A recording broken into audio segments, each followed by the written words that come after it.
Assalamualaikum warahmatullahi wabarakatuh. Salam Guru Penggerak. Saya Stiani Triwahyu Brilianti, calon Guru Penggerak Angkatan 11 dari Kabupaten Pemalang. Video ini merupakan jurnal refleksi dua mingguan saya pada modul 1.4 tentang budaya positif. Refleksi ini menggunakan model 4P, yaitu Fact, Feelings, Finding, dan Future, atau peristiwa, perasaan, pembelajaran, dan penerapan.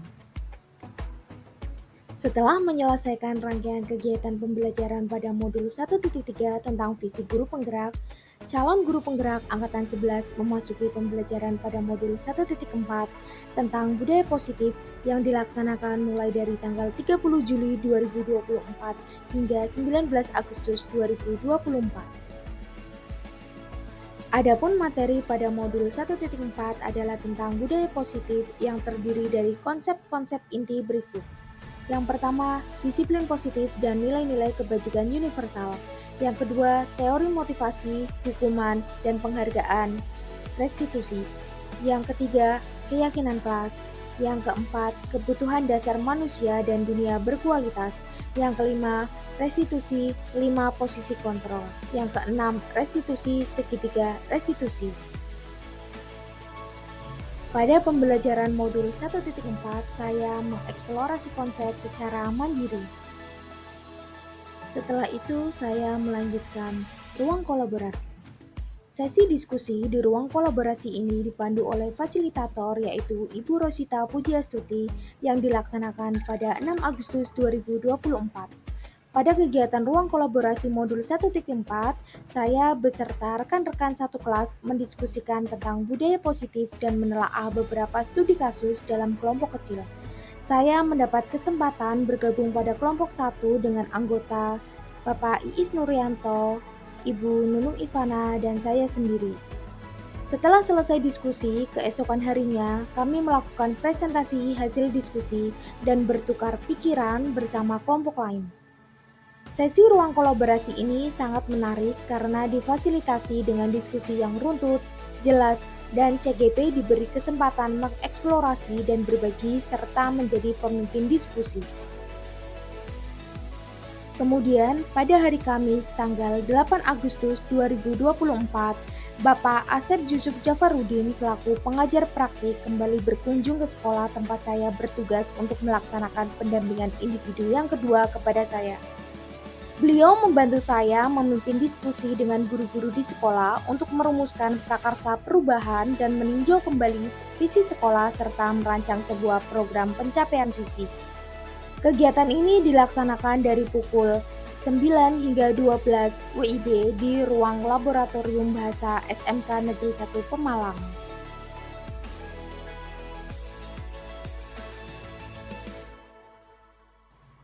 Selanjutnya, pada hari Sabtu tanggal 10 Agustus 2024 dilaksanakan lokakarya kedua di SMK Negeri 1 Pemalang. Kegiatan diawali dengan pembukaan lokakarya dan dilanjutkan dengan forum diskusi kelompok tentang penerapan konsep budaya positif dan berbagi gagasan program perubahan. Diskusi kelompok ini dipandu oleh pengajar praktik. Masing-masing kelas terdiri dari 2-3 pengajar praktik dengan CGP yang didampinginya. Pada kegiatan ini, saya mendapat banyak masukan dan inspirasi mengenai gagasan-gagasan tentang program yang dilakukan CGP dari sekolah lain.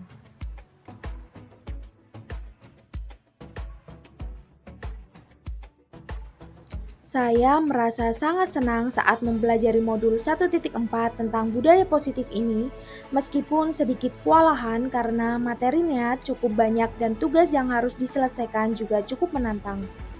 Hal ini tidak mematahkan semangat saya untuk terus maju dalam mengikuti kegiatan PGP dengan baik.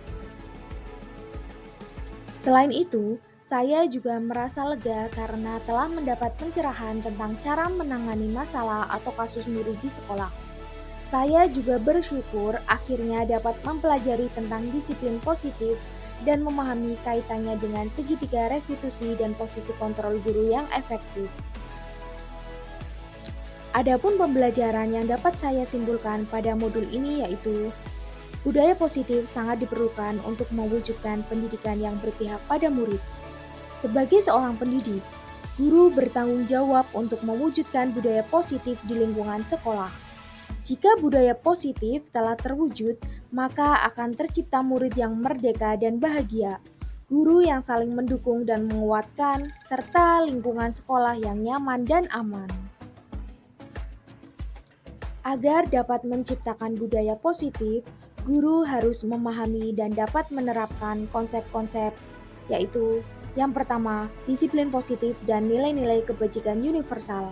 Yang kedua, teori motivasi, hukuman, dan penghargaan, restitusi. Yang ketiga, keyakinan kelas. Yang keempat, kebutuhan dasar manusia dan dunia berkualitas. Yang kelima, restitusi, 5 posisi kontrol. Dan yang keenam yaitu restitusi, segitiga restitusi. Untuk menciptakan budaya positif, guru perlu menerapkan disiplin positif. Tujuan dari disiplin positif adalah menanamkan motivasi pada murid-murid kita, yaitu untuk menjadi orang yang mereka inginkan dan menghargai diri sendiri dengan nilai-nilai yang mereka percaya. Ketika murid-murid kita memiliki motivasi tersebut, mereka telah memiliki motivasi intrinsik yang berdampak jangka panjang. Motivasi yang tidak akan terpengaruh pada adanya hukuman atau hadiah. Mereka akan tetap berperilaku baik dan berlandaskan nilai-nilai kebajikan karena mereka ingin menjadi orang yang menjunjung tinggi nilai-nilai yang mereka hargai atau mencapai suatu tujuan mulia. Jadi, secara umum, disiplin positif adalah suatu pendekatan untuk menerapkan disiplin dari dalam diri anak tanpa hukuman dan hadiah. Selain itu, guru juga perlu memahami secara mendalam tentang teori kontrol. Berikut ini adalah gambaran paradigma baru dari stimulus respon menjadi teori kontrol. Selain itu, guru juga perlu memahami teori motivasi. Menurut Diane Gossen, dalam bukunya menyatakan bahwa ada 3 motivasi perilaku manusia. Yang pertama, untuk menghindari ketidaknyamanan atau hukuman. Yang kedua, untuk mendapatkan imbalan atau penghargaan dari orang lain. Dan yang ketiga yaitu untuk menjadi orang yang mereka inginkan dan menghargai diri sendiri dengan nilai-nilai yang mereka percaya. Guru juga harus memahami tentang hukuman dan penghargaan.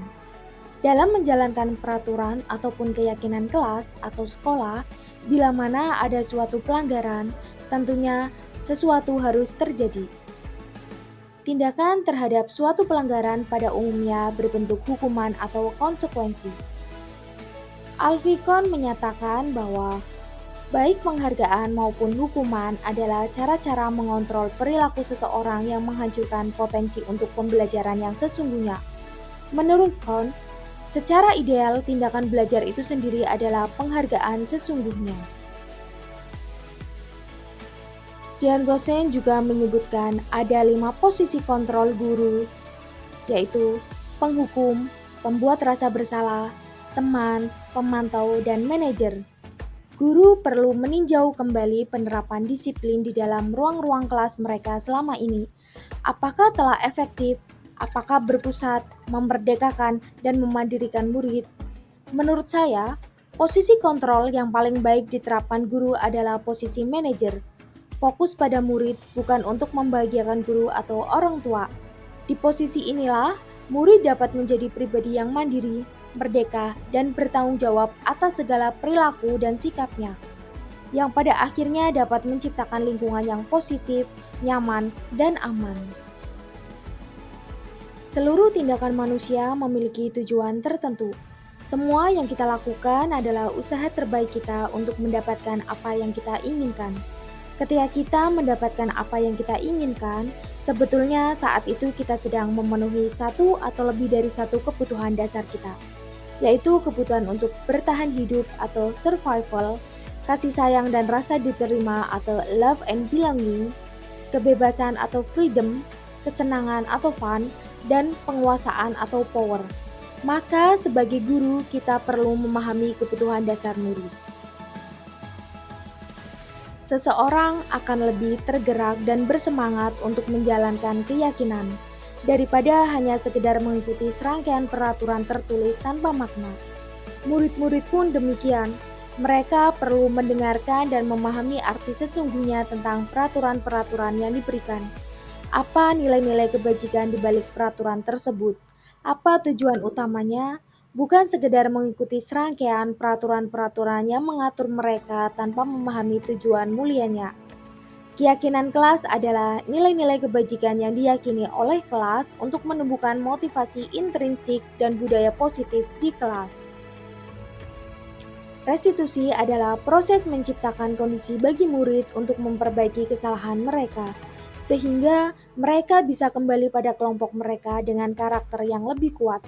Restitusi juga merupakan proses kolaboratif yang mengajarkan murid untuk mencari solusi untuk masalah mereka dan membantu murid berpikir tentang orang seperti apa yang mereka ingin menjadi, dan bagaimana mereka harus memperlakukan orang lain. Segitiga restitusi adalah alur untuk menegakkan keyakinan bersama di dalam kelas atau sekolah. Ada 3 unsur segitiga restitusi, yakni 1. Menstabilkan identitas, yang kedua, validasi tindakan yang salah, dan yang ketiga yaitu menanyakan keyakinan. Setelah menyelesaikan rangkaian kegiatan pembelajaran pada modul 1.4 tentang budaya positif, saya akan mulai menerapkan disiplin positif dari diri sendiri karena meyakini nilai-nilai yang saya percayai untuk menghargai diri saya dan menjadi pembelajar sepanjang hayat agar dapat menjadi teladan bagi murid. Saya juga akan melakukan pengibasan kepada rekan-rekan guru di SMK Negeri 1 Pemalang terkait penerapan konsep inti dalam mewujudkan budaya positif melalui diseminasi. Kemudian saya akan berkolaborasi bersama rekan sejawat dalam membuat program pembiasaan positif yang berdampak pada perubahan perilaku murid menjadi lebih baik. Setelah memahami materi pada modul 1.4, peran yang dapat saya lakukan sebagai guru dalam menciptakan budaya positif di sekolah ialah dengan menerapkan disiplin positif menggunakan restitusi, menempatkan diri pada posisi kontrol sebagai manajer, dan membuat keyakinan kelas atau sekolah, serta menyelesaikan masalah dengan tahapan segitiga restitusi. Demikian jurnal refleksi dui mingguan saya pada modul 1.4 tentang budaya positif. Wassalamualaikum warahmatullahi wabarakatuh. Salam Guru Penggerak.